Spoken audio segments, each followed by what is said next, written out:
ಒಂದೇ ಕುಟುಂಬದ 4 ಆತ್ಮಹತ್ಯೆ ಪ್ರಯತ್ನಕ್ಕೆ ಸಂಬಂಧಪಟ್ಟಂತಹ ಪ್ರಕರಣಕ್ಕೆ ಸಂಬಂಧಪಟ್ಟ ಹಾಗೆ ಮೈಸೂರಿನ ಕೆಆರ್ ನಗರ ಠಾಣೆಯ ಇನ್ಸ್ಪೆಕ್ಟರ್ನ ಸಸ್ಪೆಂಡ್ ಮಾಡಲಾಗಿದೆ. ಇನ್ಸ್ಪೆಕ್ಟರ್ ಸಂತೋಷ್ ಸೇರಿ 3ರನ್ನ ಅಮಾನತು ಮಾಡಲಾಗಿರುವಂತದ್ದು ಒಂದೇ ಕುಟುಂಬದ 4 ಆತ್ಮಹತ್ಯೆ ಪ್ರಯತ್ನಕ್ಕೆ ಸಂಬಂಧಪಟ್ಟಂತಹ ಪ್ರಕರಣ ಇದು. ಮೈಸೂರಿನ ಕೆಆರ್ ನಗರ ಠಾಣೆಯ ಇನ್ಸ್ಪೆಕ್ಟರ್ನ ಈಗ ಸಸ್ಪೆಂಡ್ ಮಾಡಲಾಗಿದೆ. ಸಂತೋಷ್ ಸೇರಿದಂತೆ 3ರನ್ನ ಅಮಾನತುಗೊಳಿಸಲಾಗಿದ್ದು ದೂರು ಕೊಟ್ಟರೂ ಕೂಡ ಯಾವುದೇ ರೀತಿಯ ಕ್ರಮವನ್ನ ಕೈಗೊಳ್ಳಿಲ್ಲ ಅನ್ನುವಂತಹ ಆರೋಪದಲ್ಲಿ ಕ್ರಮವನ್ನ ಕೈಗೊಳ್ಳಲಾಗಿದೆ. ನಿನ್ನೆ ಅವರು ಆತ್ಮಹತ್ಯೆ ಪ್ರಯತ್ನವನ್ನ ಕೂಡ ಮಾಡಿದ್ದನ್ನ ನಾವು ಕೂಡ ಇದೇ ಒಂದು ಸುದ್ದಿಯಲ್ಲಿ ನಾವು ಹೇಳಿದ್ದನ್ನ ನೀವು ಗಮನಿಸಿರಬಹುದು. ASI Girish, head constable Raghavendra ಇವರನ್ನ ಅಮಾನತುಗೊಳಿಸಲಾಗಿದೆ. ಅಮಾನತು ಮಾಡಿ ಆದೇಶವನ್ನ ಹೊರಡಿಸಿದ್ದಾರೆ ಎಎಸ್ಪಿ ನಂದಿನಿ ಅವರು.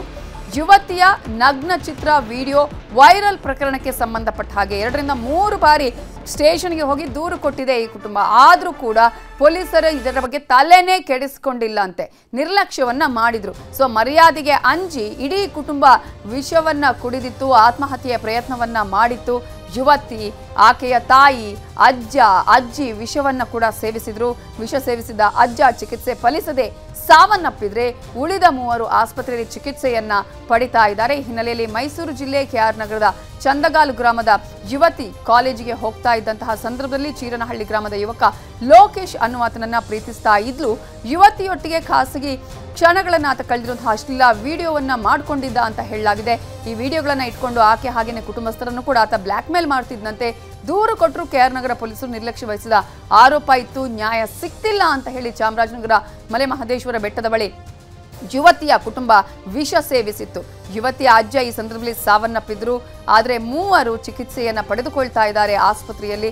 ಸದ್ಯ ಪೊಲೀಸರು ಪ್ರಕರಣದ ಆರೋಪಿ ಲೋಕೇಶ್ನನ್ನ ಮಂಡ್ಯದ ಮಳವಳ್ಳಿಯಲ್ಲಿ ಬಂಧಿಸಿದ್ದಾರೆ. ಆದರೆ ನಿರ್ಲಕ್ಷ್ಯದ ಆರೋಪಕ್ಕೆ ಸಂಬಂಧಪಟ್ಟ ಹಾಗೆ ಈಗ ಪೊಲೀಸರನ್ನ ಕೂಡ ಸಸ್ಪೆಂಡ್ ಮಾಡಲಾಗಿದೆ.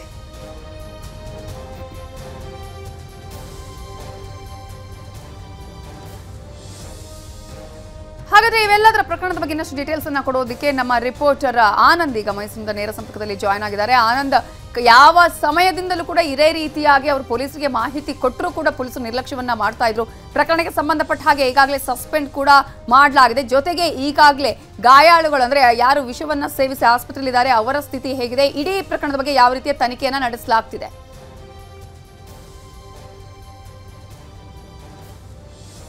ನವಿತಾ, ಏನು ಕೆಆರ್ ನಗರದ ಚಂದಗಾಲು ಗ್ರಾಮದ ಒಂದೇ ಕುಟುಂಬದ 4 ವಿಷ ಸೇವಿಸಿ ಆತ್ಮಹತ್ಯೆಗೆ ಸಂಬಂಧಿಸಿದಂತೆ ಕಂಟಿನ್ಯೂ ಆನಂದ್.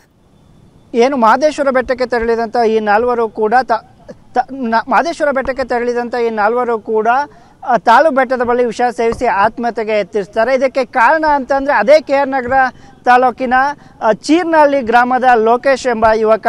ಆತ ತನ್ನ ಮಹಾದೇವ್ ನಾಯಕರ ಮೊಮ್ಮಗಳ ಜೊತೆ ಸ್ನೇಹವನ್ನು ಹೊಂದಿರ್ತಾನೆ.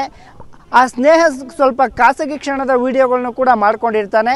ಇದನ್ನು ಬ್ಲ್ಯಾಕ್ ಮೇಲ್ ಮಾಡ್ತಾ ಇರ್ತಾನೆ. ಕೆಆರ್ ನಗರದ ಪೊಲೀಸ್ ಠಾಣೆಯಲ್ಲಿ ಮಹಾದೇವ್ ನಾಯಕ ಕುಟುಂಬ ಹೋಗಿ ಈ ಬಗ್ಗೆ ದೂರು ನೀಡಿದ್ರು ಸಹ ಕೆಆರ್ ನಗರದ ಪೊಲೀಸ್ ಠಾಣೆಯಲ್ಲಿ ಯಾವುದೇ ರೀತಿಯ ಕ್ರಮವನ್ನು ಜರುಗಿಸಿರೋದಿಲ್ಲ.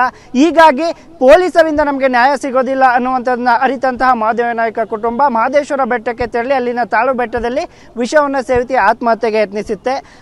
ವಿಷವನ್ನು ಸೇವಿಸಿದ ಪ್ರಕರಣದಲ್ಲಿ ಕೊಳ್ಳೇಗಾಲದಲ್ಲಿ ಮಹಾದೇವ ನಾಯಕರು ಮೃತಪಡ್ತಾರೆ. ಇನ್ನು 3ರ ಸ್ಥಿತಿ ಕೂಡ ಚಿಂತಾಜನಕವಾಗಿದೆ.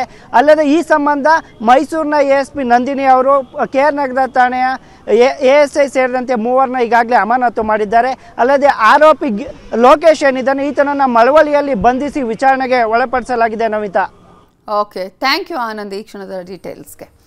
ಕನ್ನಡಿಗರ ಮೆಚ್ಚಿನ ನಿಮ್ಮ ನ್ಯೂಸ್ 18 ಕನ್ನಡ ಈಗ ವಾಟ್ಸ್ಆಪ್ನಲ್ಲಿಯೂ ಲಭ್ಯ. ಕರ್ನಾಟಕ ಮತ್ತು ದೇಶ ವಿದೇಶದ 360 ಡಿಗ್ರಿ ಸುದ್ದಿ ವಿವರವನ್ನ ನೀವು ನಿಮ್ಮ ಕೈ ಬೆರಳುಗಳಲ್ಲಿಯೇ ಪಡೆಯೋದಿಕ್ಕೆ ಈ QR ಕೋಡ್ ಅನ್ನ ಸ್ಕ್ಯಾನ್ ಮಾಡಿ. ನಮ್ಮ ಚಾನೆಲ್ ಅನ್ನ ಫಾಲೋ ಮಾಡಿ, ನೋಟಿಫಿಕೇಶನ್ ಆನ್ ಮಾಡಿ.